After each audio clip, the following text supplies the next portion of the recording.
Good evening. Stunning news out of New York City. A Mississauga man has pleaded guilty to terrorist charges, including a plot to bomb Times Square and other New York landmarks, all in the name of ISIS. 19-year-old Abdulrahman El Bahnasawy was arrested in May of 2016 and pleaded guilty last October to 7 charges. That was only made public with the U.S. federal court unsealing the federal terrorism charges against him and 2 other men.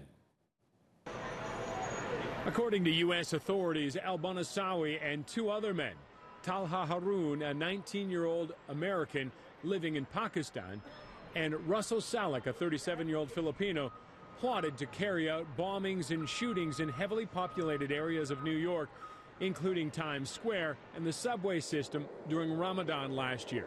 Essentially, that would have been in the month of June.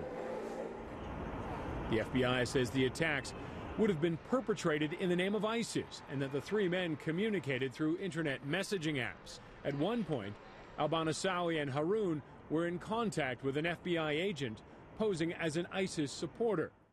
El Bahnasawy told him at one point, quote, "These Americans need an attack," and that he would, quote, "create the next 9/11. He then sent the agent a photo of Times Square and told him, quote, "We seriously need a car bomb at Times Square.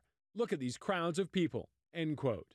Officials allege while in Canada, El Bahnasawy had purchased bomb-making material, including 18 kilograms of hydrogen peroxide, and also helped rent a cabin close to New York City to use as a base for building bombs. The RCMP says it collaborated with the FBI in the investigation, releasing a statement tonight which reads in part, quote, "This investigation is a good example of how law enforcement must continually work together to rapidly gather evidence, irrespective of where that evidence may be found, to interdict those who would commit terrorist atrocities," end quote. The statement also says at no point was the public at risk. El Bahnasawy was arrested in New Jersey. At his secret trial, he pleaded guilty to 7 charges, including conspiracy to use weapons of mass destruction, conspiracy to commit acts of terrorism transcending national boundaries, and conspiracy to provide material support and resources to a designated foreign terrorist organization, i.e. ISIS.